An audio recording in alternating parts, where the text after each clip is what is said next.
కర్నూలులో high court bench 90 రోజుల్లో ఏర్పాటవుతుందని మంత్రి లోకేష్ ప్రకటించారు. రాయలసీమలో వైసీపీ ఫ్యాక్షనిజాన్ని పెంచి పోషిస్తే టీడీపీ ఫ్యాక్టరీలు తెస్తోందని వివరించారు. డీఎస్సీపై జగన్ చర్చకు రావాలని మూడోసారి సవాల్ విసిరారు.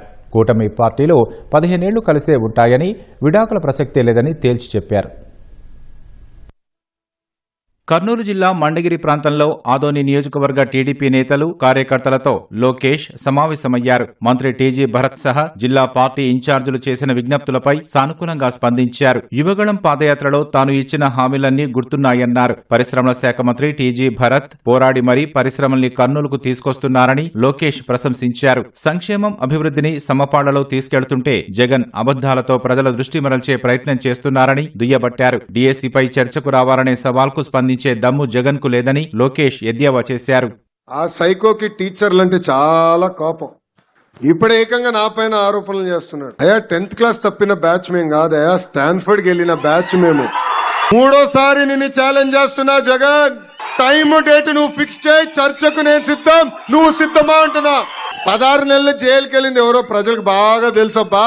దొంగ సొమ్ము పెట్టి దొంగ పేపర్, దొంగ ఛానల్ నడిపించింది ఎవడో కూడా ప్రజలకి బాగా తెలుసు.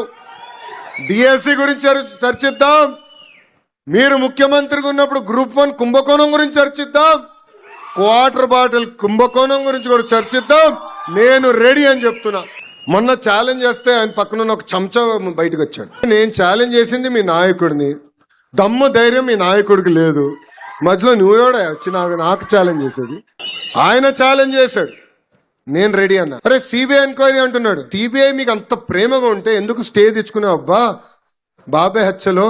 సిబిఐ నీకు అంత ప్రేమ ఉంటే నీ సొంత కేసులు ముందరికి వెళ్లకుండా కోర్టుకి వాయిదాలు ఎందుకు వేస్తున్నారా బాయ్? అవన్నీ మాకు కంపడట్లేదా? మర్చిపోతామా అనుకుంటున్నారా? రాయలసీమకు వైసీపీ చేసిన ద్రోహాన్ని ఇంటింటికి తెలుగుదేశం కార్యక్రమం ద్వారా ప్రజలకు వివరించాలని లోకేష్ పిలుపునిచ్చారు. పదవులు తీసుకుని ఇంట్లో పడుకునే వారిని పక్కన పెట్టేస్తానని సూటిగా చెప్పేశారు. చేయలేని హామీలు నేను ఇవ్వను, కానీ ఆనాడు నేను ఒక హామీ ఇచ్చా. హైకోర్టు బెంచ్ కర్నూలులో నేను ఏర్పాటు చేస్తానని హామీ ఇచ్చా.